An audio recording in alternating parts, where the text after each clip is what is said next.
المؤمنين اللهم إياك نعبد وإياك نستعين الصلاة والسلام لتحية والإكرام على أشرف الأنبياء والمرسلين وأولاده الطيبين الطاهرين المعصومين ثم الصلاة والسلام على الصديقة المباركة الغازية المرزية عالمة غير معلمة بنت القلم والنون وسد بين الكاف والنون ودليل إرادة كن فيكون وكتاب المكنون آية الله العظمى وزوجة آية الله الكبرى وحافظة النبوة وناشرة ولاية الكتاب أم القرآن أم الأنوار أم الأئمة أم المعصومين أم العلوم أم الهدى أم الحسن أم الحسين أم المحسن أم العباس أم أبيها السيدة فاطمة الزهراء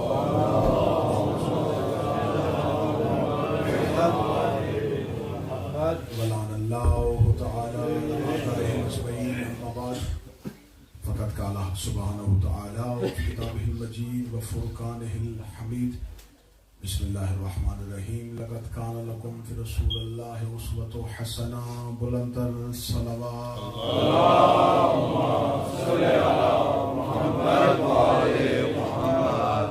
تھوڑی زحمت پچھلے سامنے کو کرنی پڑے گی کہ دروازہ کھلنے کے بعد مومنین وہاں بیٹھے تو یہ جگہ ساری خالی پڑے گی. تھوڑی زحمت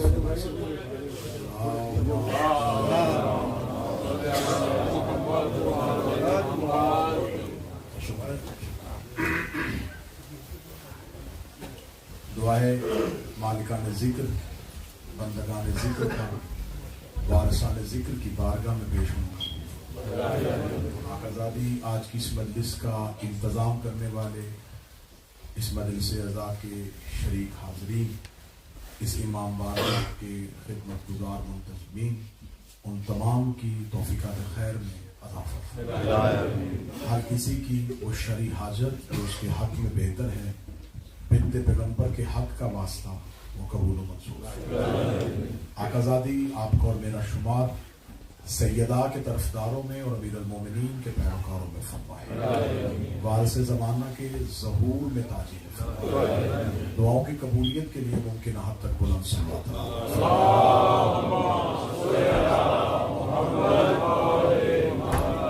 اجازت ہے. خدا وہ خالق کائنات ہے, وہ خالق لم یزل ہے, جس کی کائنات کو بنانے کی غرض جو ہے وہ یہ ہے کہ انسانیت ہدایت یافتہ ہو جائے. اس خالق کو وہ محتاج ہدایت نہیں, وہ خالق ہدایت ہے. اور اس نے جس مخلوق کو خلق کیا ان تمام مخلوقات میں سے اس نے حضرت انسان کو اشرف المخلوقات بنایا.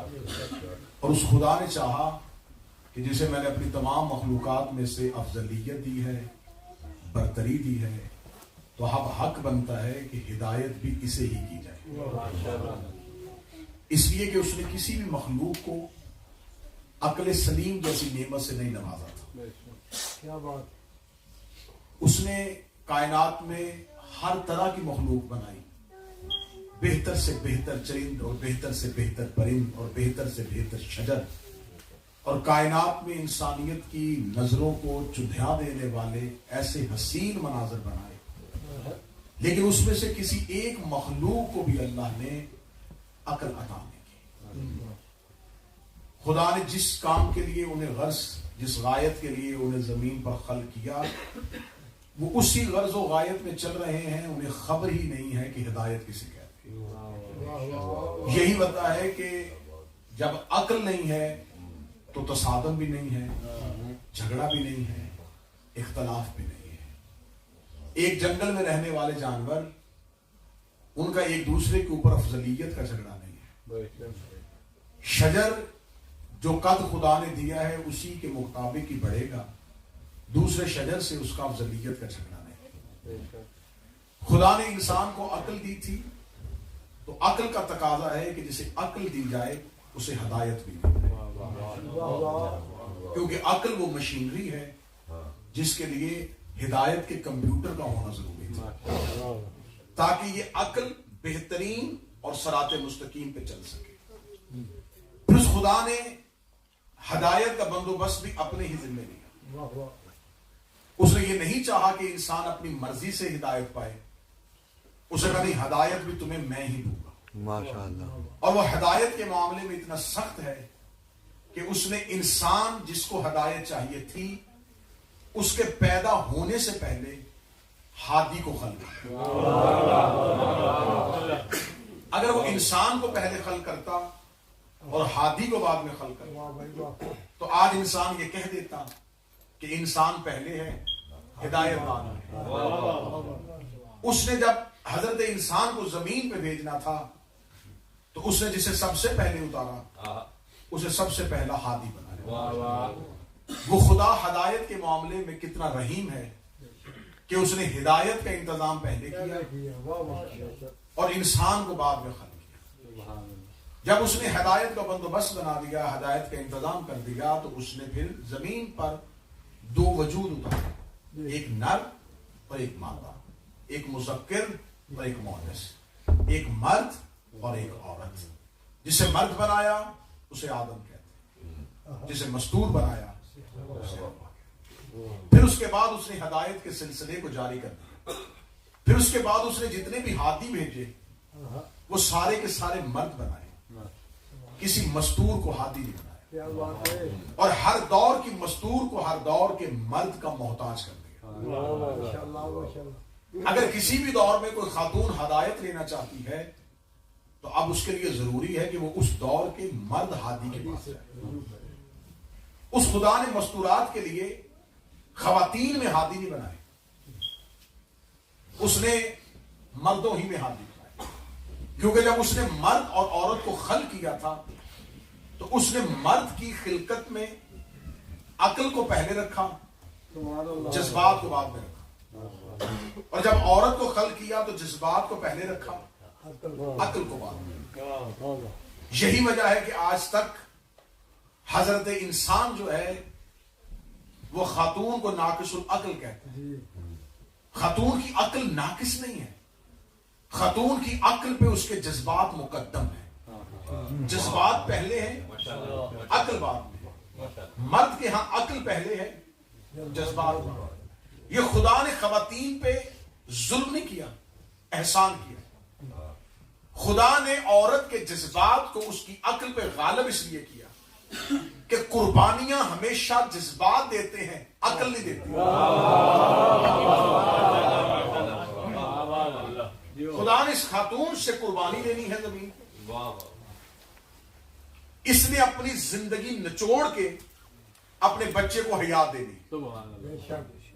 یہ فیصلہ جذبات کر سکتے ہیں، عقل نہیں کر سکتے۔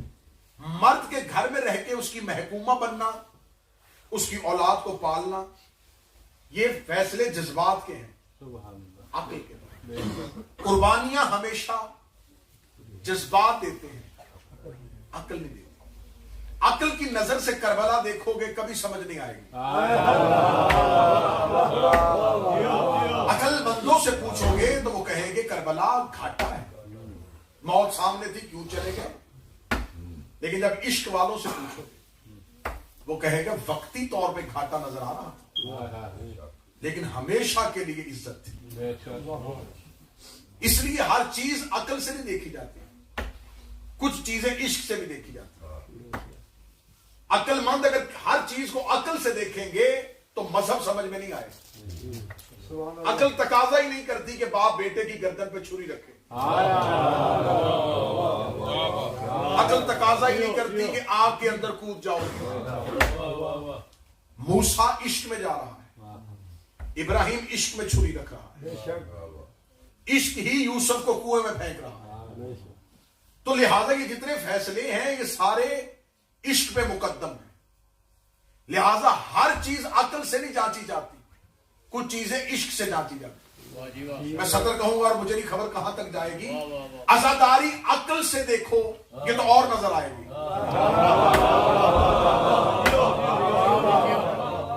عشق سے دیکھو گے تو اور۔ اس لیے بہت سے ایسے عقل مند ہیں جنہیں ماتم سمجھ میں نہیں آتا۔ یہ عشق کے فلسفے ہیں، ہر چیز عقل پہ مقدم۔ بھائی خدا نے عورت کو جذبات اس لیے دیے کہ خدا نے اس عورت سے قربانی لی، تو لہذا جذبات جب قربانی دیتے ہیں تو پھر اس کے لیے ہادی ہونا ضروری نہیں، کیونکہ ہادی کا صرف جذباتی ہونا ضروری نہیں، عاقل ہونا بھی ضروری۔ متوجہ ہے بات کی جانب؟ بات بڑی کھل جائے گی اور آپ کو موضوع سمجھ میں آ جائے گا۔ خدا نے ہر دور کی مستور کو ہر دور کے مرد کا محتاج۔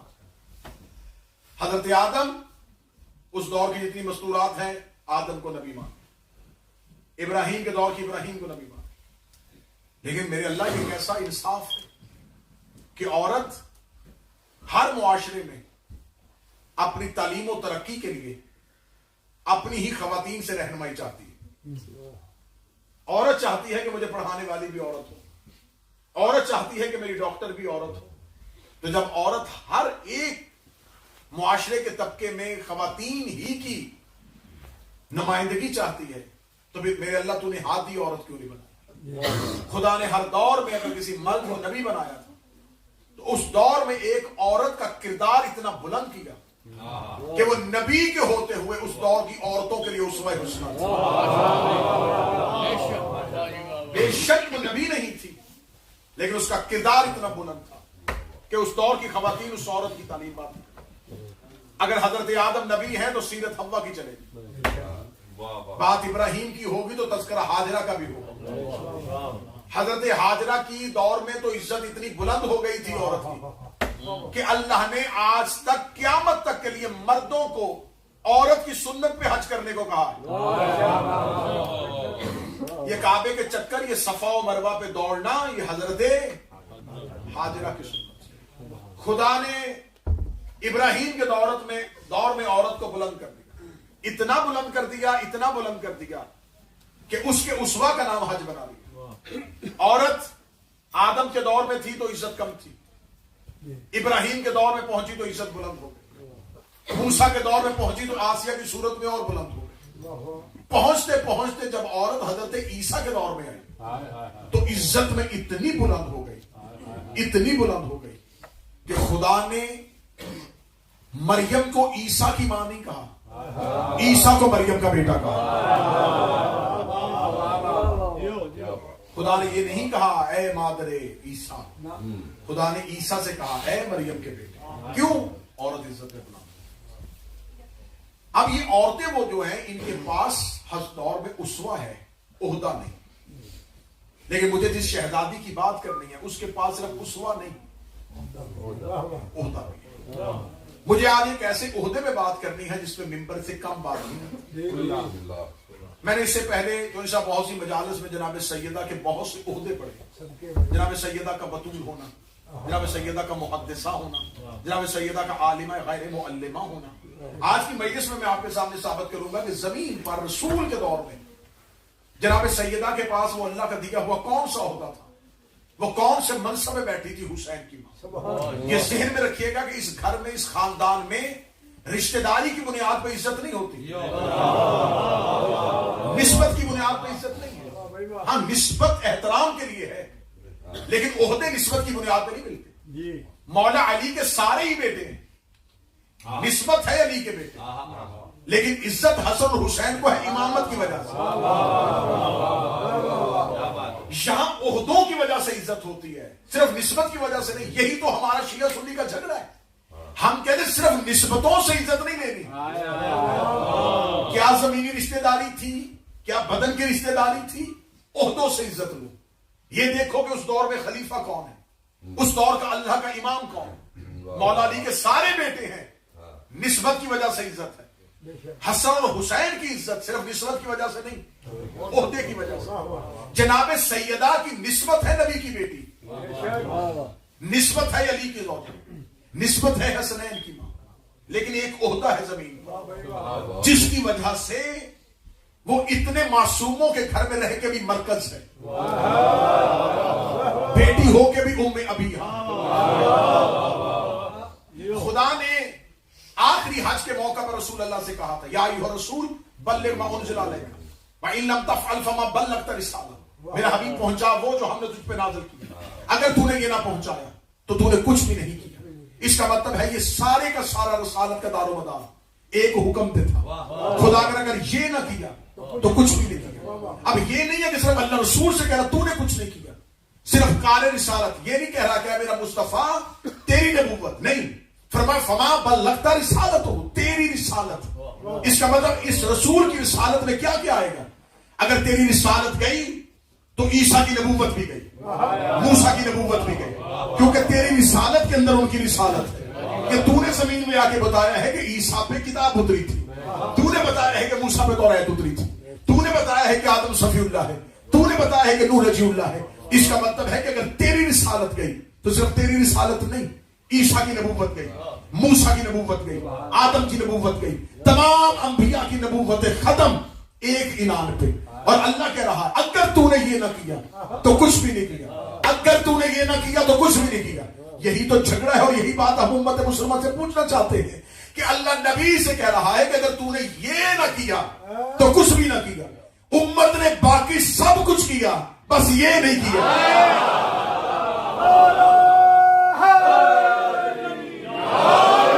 خدا کہہ رہا ہے، اللہ کہہ رہا ہے کہ اگر تو نے یہ نہ کیا تو کچھ بھی نہ کیا۔ امت نے باقی سب کچھ کیا ہے،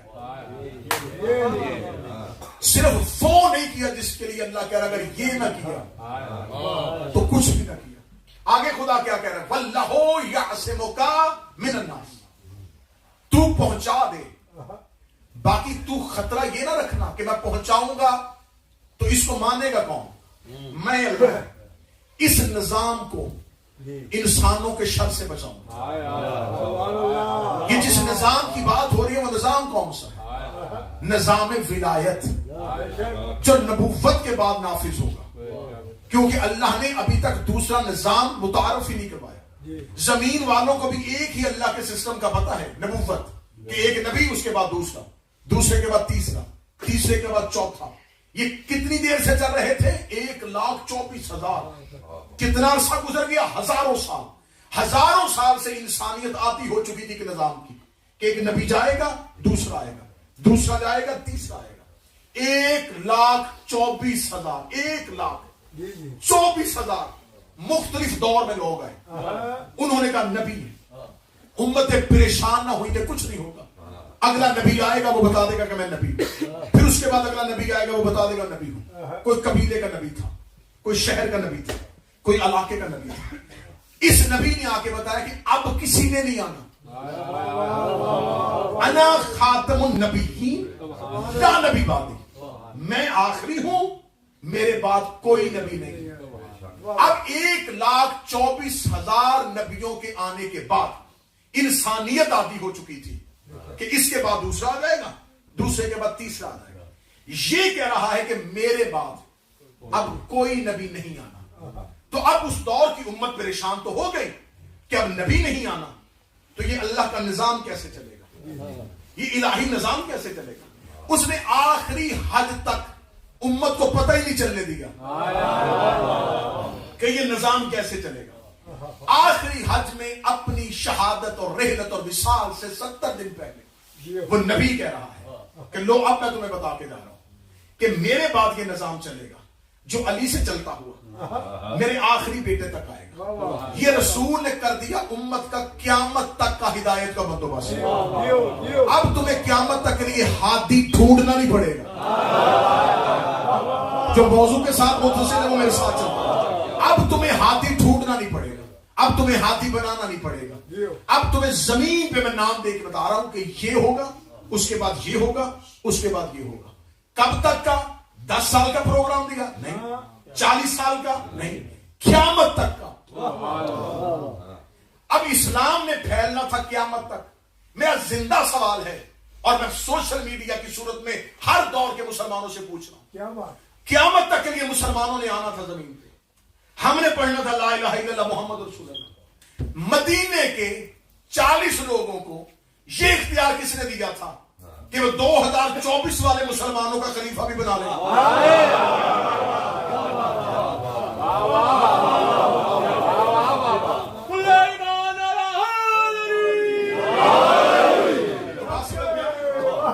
ہم 2024 سے مسلمان ہیں, پڑھا لکھا معاشرہ ہے. یہ بات سکول, کالج اور یونیورسٹی کے بچوں کو سمجھ آنی چاہیے کہ بھائی 2024 کے مسلمانوں کا خلیفہ 11 ہجری کے 40 لوگوں نے کیسے بنا لیا؟ یہ فیصلہ تو نبی نے کرنا تھا. دیکھیں, نبوت سیاسی عہدہ نہیں ہے, پولیٹیکل پوزیشن نہیں ہے نبی کی. نبی زمین پر اللہ کا نمائندہ ہے. نبی کے پاس سیاسی عہدہ نہیں ہوتا. مثلا آپ کے علاقے کا کوئی گورنر, کوئی میئر, کوئی کونسلر, کوئی ایم پی, وہ اپنی مدت پوری کرتا ہے. تو اب نیا ایم پی, نیا میئر, پھر عوام نے چننا ہے, کیونکہ زمینی ہوتا ہے. عوام کہیں گے اس کی مدت پوری ہوگی, اب اگلا کونسلر چنو, اگلا میئر چنو, اگلا ایم پی چنو. یہ زمینی ہوتا ہے, فیصلہ عوام نے کرنا ہے. لیکن آج تک کہیں ایسا نہیں دیکھا کہ کسی یونیورسٹی کا پروفیسر ریٹائر ہو رہا ہو اور اسٹوڈنٹ بیٹھ کے فیصلہ کرے کہ اگلا پروفیسر کون ہوگا. بڑی آسانی سے میں بات سمجھاؤں. کبھی ایسا نہیں ہوا راج صاحب, پیر صاحب, کبھی ایسا نہیں ہوا کہ کسی ہاسپٹل میں ہارٹ سرجن چھٹی پہ چلا جائے اور مریض بیٹھ کے طے کرے کہ اب کل میں سے ہم میں سے ہی کوئی سرجری کرے. اب مجھے بتاؤ, یہ جو ایگزیکٹو پوزیشن تھی, یہ جو سیاسی ہوتا تھا, اس کے لیے تو تم نے چنا, یہ تو عام عوام نے چنا. پروفیسر عوام نے کیوں نہیں چنا, ڈاکٹر عوام نے کیوں نہیں چنا؟ تو اب بے عقل سے بے عقل بھی بتا دے گا کہ وہ سیاسی ہوتا تھا, یہ قابلیت والا ہوگا, اس کے لیے مینڈیٹ چاہیے تھا, اس کے لیے میرٹ چاہیے تھا. خلافت نبی کے بعد نبی کا خلیفہ بننا ہے, اللہ کا خلیفہ بننا ہے. یہاں ووٹیں نہیں چاہیے, یہاں قابلیت چاہیے, یہاں میرٹ چاہیے. تو اگر رسول کے بعد آپ نے اللہ کا خلیفہ چننا ہے, میں مجالس میں کہتا ہوں کہ یقین کریں, اگر مسلمان مدینے کا کسی کو حاکم بناتے نا, آج ہم شیعہ جھگڑتے نا. بھئی ہم کہہ دیتے نا حاکم شام, تو ہم کہہ دیتے کہ بھائی ٹھیک ہے, بھائی اس دور کے لوگوں نے چن لیا تھا, بس ٹھیک ہے, اپنا گورنر چن لیا, اپنا حاکم چن لیا, ہمیں کوئی اعتراض نہیں. آپ حاکم کہہ دیتے, ہم نہ جھگڑتے. غلطی آپ نے یہ کی ہے کہ بنایا آپ نے اپنے لیے تھا اور بعد میں کہہ دیا یہ رسول کا ہے. تو اگر رسول کا جانشین ہے تو پھر فیصلہ رسول کرے. یہ فیصلہ نبی کو کرنا ہے. نبی نے قیامت تک کے لیے ہدایت کا انتظام کر دیا. مجھے بی بی کا عہدہ پڑھنا ہے اور سلسلہ ہدایت میں بی بی کی پوزیشن پڑھنی ہے کہ شہزادی کے پاس کیا ہے. قیامت تک کے لیے رسول نے کہا میرے بعد یہ نظام چلے گا. میرا کام تھا بتانا, اب میں جا رہا ہوں, تم نے اس نظام کی اطاعت کرنی ہے. امت نے سوچا یہ اس نے نظام بنا دیا ہے, اس نظام کو تو ہم نہیں مانیں گے, ہم تو اس نظام کے بدلے میں مقابلے میں ایک اپنا نظام بنائیں گے. یہ ہے نبی کا نظام, یہ ہم بنائیں گے اپنا نظام. اللہ نے نبی سے کہا تھا مجھے خبر ہے تیرے اندر ایک ڈر ہے کہ یہ میرے نظام کو ماننے کے نہیں, یہ بڑی مشکل سے میرا بنایا ہوا سپہ سالار مانتے, یہ بڑی مشکل سے میرا بنایا ہوا جانشین مانتے, تو یہ میرے بعد میرا خلیفہ کیسے مان لیں گے؟ تو نہ ڈر, تو اعلان کر, مطمئن ہو کر چلا جا, اس نظام کو میں بچاؤں گا. اب نبی اگلا آنا کوئی نہیں, یا تو اللہ ایک اور نبی بھیجے اور وہ اس نظام کو بچائے. جس نظام کا نبی نے اعلان کیا, لیکن پہلا نتیجہ آنے لگا, اس نظام کا پہلا امام علی ہے. جس نے اعلان کیا وہ نبی ہے, جس کا نظام ہے وہ اللہ ہے. اللہ نے نظام دیا ہے, نبی نے پہنچایا ہے, اور علی سے نظام شروع ہوتا. اب اس نظام کو بچانے کے لیے نہ اللہ آئے گا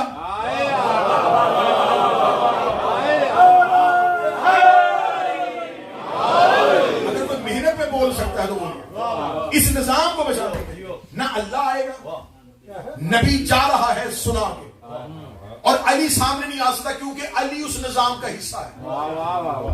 اگر علی ہی اس نظام کو بچائے تو پھر علی کا نظام کیا. اب اللہ کو یہاں پر ایک عہدہ چاہیے جو نبی اور امام کے درمیان ہو, جو نہ نبی ہو نہ امام ہو. اب ایک ایسا عہدہ چاہیے جو اللہ کے نظام کو جو نبی نے پہنچایا ہے اور جس نظام کا پہلا سلوات سارے حضرات مل کے بلانا.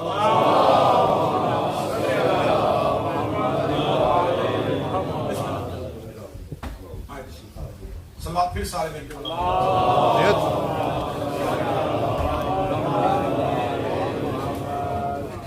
بارے دیگر سلوات.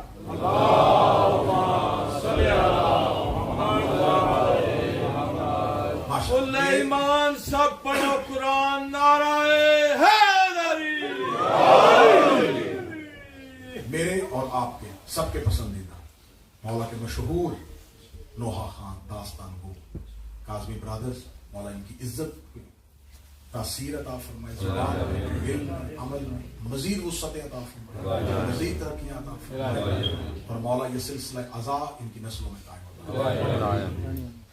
اب خدا کو نبوت اور امامت کے درمیان ایک عہدہ چاہیے جو نہ نبی ہو نہ امام. خدا نے کہا تھا واللہ یعصمک من الناس, اس نظام کو میں بچاؤں گا. میں جو سب سطر اگلی کہہ کے میں بات کو یہیں پہ بورڈ کے نتیجے پر لے کے جانے لگا ہوں. میرے برادران تشریف لے آئے. وہ جو اللہ نے کہا تھا کہ اس کو میں بچاؤں گا, زمین پہ اللہ کی اس میں کو فاطمہ کہتے ہیں. بول سکتا ہے وہ بولنے کا بات بالکل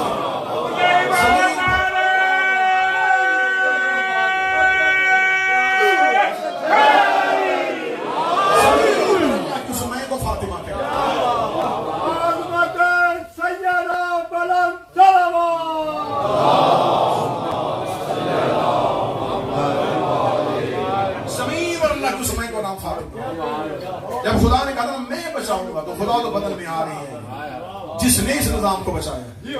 اس نظام کو بچانے والی کو فاطمہ کہتے ہیں.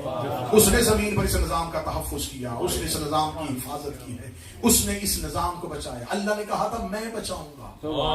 شہزادی وہ اللہ کے وعدے کی تکمیل کے لیے زمین پر اتری, اس لیے اس بی بی کو مشیت پروردگار کہا جاتا ہے. اس بی بی کے اندر اللہ کی میں ہے. جب اللہ کہتا ہے نا میں یہ چاہتا ہوں تو اس کا مطلب یہ چاہتا ہے. اس کے لیے میں بہت بہترین دلیل دینے لگا ہوں, بہت بہترین دلیل دینے لگا ہوں. مستدرک حاکم نیشا پوری سے لے کے ابن حجر اسقلانی تک اہل سنت محدثین علیحدہ, اہل تشیع محدثین علیحدہ, سب نے نبی کی اس حدیث کو لکھا کہ نبی نے فرمایا الفاطمہ تو بضعۃ منی فمن اغضبها اغضبنی. فاطمہ میرا جز ہے, جس نے اسے ناراض کیا اس نے اللہ کو ناراض کیا, جس نے اسے راضی کیا اس نے اللہ کو راضی کیا. یہ اہل سنت کے ہاں بھی ہے, اہل تشیع کے ہاں بھی ہے. رسول نے یہ نہیں کہا جس نے اللہ کو راضی کیا اس نے زہرا کو راضی کیا, جس نے اللہ کو ناراض کیا اس نے زہرا کو ناراض کیا. رسول نے کہا جس نے زہرا کو راضی کیا اس نے اللہ کو راضی کیا. اس کا مطلب رضائے پروردگار کا ایک معیار ہے, اس معیار کا نام فاطمہ ہے. اللہ ڈائریکٹ راضی نہیں ہوتا, اللہ راضی ہوتا ہے فاطمہ کے ذریعے سے. اس کی ایک ہلکی سی جھلک میں بتا دیتا ہوں. شب عاشور حر نے اپنی کوہنی اور اپنے گھٹنے باندھ کے کربلا کی ریت پہ اپنے گھٹنے رکھ کے کہا تھا اے حسین, اے فرزند فاطمہ, میں آپ سے معافی مانگنے آیا ہوں. اور حسین نے رسیاں کھول کے کہا تھا جا حر, اللہ نے تجھے معاف کر دیا, اللہ نے تجھے معاف.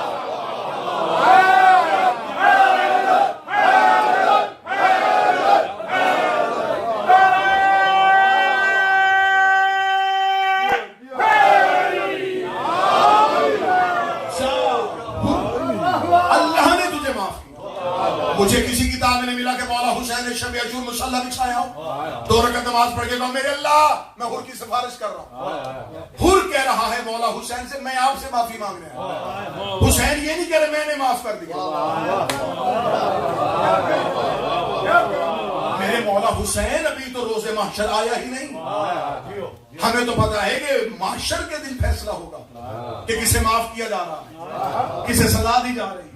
حسین نے الہی اختیار کو زمین پہ استعمال کیا. اللہ نے تجھے معاف کر دیا کیونکہ ہم ہیں اس کے مظہر تام. جب ہم کہتے نہ کر دیا پھر اس نے کر دیا. زمین پر ہم کہتے ہیں کہ ہم راضی, تو اس کا مطلب رضی اللہ سجدوں سے نہیں بنے گا. اب حر کے پاس وہ کیا نسخہ کیمیا تھا, حر نے کیا کیا تھا جو حر اتنی جلدی علیہ السلام ہو گیا. حر کے پاس ایک نسخہ کیمیا تھا. جب حر نے مولا حسین کے لجام فرض پہ ہاتھ ڈالا تھا تو مولا حسین نے کہا حر تیری ماں تیرے ماتم پہ بیٹھے. حر نے اپنی مٹھیوں کو بھینچا, آنکھوں کو بند کر کے کہا حسین میں آپ کی ماں پہ سوائے درود کے کچھ نہیں پڑھ سکتا. حر نے احترام میں سیدہ کیا تھا اور حسین نے کہا اللہ نے تجھے معاف کر دیا. نبی نے فرمایا تھا جس نے اسے راضی کیا اس نے اللہ کو راضی کیا, جس نے اسے ناراض کیا اس نے اللہ کو ناراض کیا. اب زمین پر جو اللہ کا وہ نظام جو غدیر کے بعد شروع ہو رہا, جس نظام کو نظام امامت کہتے ہیں, اس کی محافظہ ہے سیدہ. اس نے زمین پر اس نظام کی حفاظت کرنی ہے. اس نظام کی حفاظت اس بی بی کے ذمہ ہے. یہی وجہ ہے کہ آج بھی کسی پوری دنیا میں چلے جاؤ, صرف یہ نہیں ہے کہ آپ ایشیا میں دیکھو, آپ عرب میں دیکھو, آپ فارس میں دیکھو, کسی نو شیعہ نئے شیعہ ہوئے بندے سے پوچھو, مولا علی کی جنگیں پڑھ کے شیعہ نہیں ہوتا. میں زمینی حقائق آپ کے سامنے پڑھوں. وہ مولا امام حسن کا دسترخوان سن کے شیعہ نہیں ہوا, وہ مولا حسین کی جنگ دے کے شیعہ. جس سے بھی پوچھو کیوں شیعہ ہوا, وہ کہتا حق کے صحیح, حق کے صحیح, حق کے صحیح. اس کا مطلب اس نظام کے تحفظ کے لیے آج بھی جو اکیلی لڑ رہی ہے, اس نظام کو جو ماننے والے دے رہی ہے وہ سیدہ ہے. پھر میرا حق بنتا ہے میں یہ جملہ یہاں کہہ دوں, 11 آئمہ کی محنت ایک طرف, اکیلی سیدہ چند گھنٹے کے لیے جانا. یقیناً وقت زیادہ ہو گیا. کل انشاءاللہ ٹھیک 7 بجے حسینیہ اسلامک مشن اولڈم میں پھر دوبارہ ممبر پہ آ کے اسی موضوع کو لے کے آگے چلیں گے کہ سیدہ سے نظام کی حفاظت کیسے کی, دربار میں جا کے اس نظام کا تعارف کیسے کروایا, اور آج تک سیدہ اس نظام کے ذریعے کون سی تحریک چلا رہی ہے. میری گزارش ہے حسین علیہ السلام کے عزاداروں سے, ایام فاطمیہ تحریک سیدہ کا حصہ ہے. آپ جناب سیدہ کا دربار میں جانا صرف یہ نہ سمجھیں کہ یہ ایک وقتی مصیبت تھی, ایک بہت بڑا انقلاب تھا, ایک بہت بڑی تحریک تھی جس کا آغاز سیدہ نے کر دیا. آج تک ہر دور کے خلیفہ کے سامنے جو نظام کھڑا ہے اس تحریک کی بانی سیدہ. کربلا تحریک سیدہ کا ایک جزء ہے,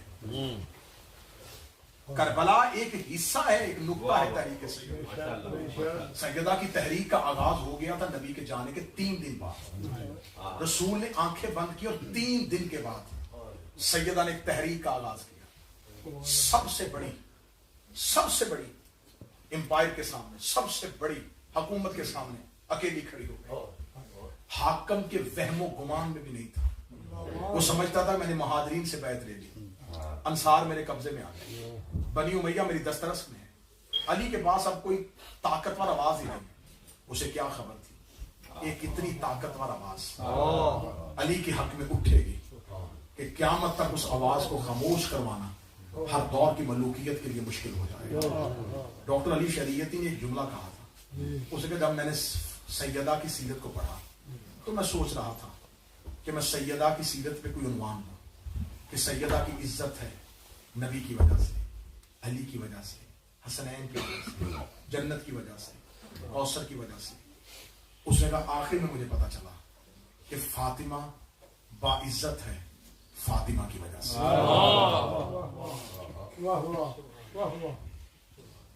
شہزادی نے کل کی مجلس میں انشاءاللہ میں شہزادی کے دربار کے خطبے کے چند فکرے آپ کے سامنے دہراؤں گا. کتنا بہترین خطبہ دیا نبی کی بیٹی نے دربار میں.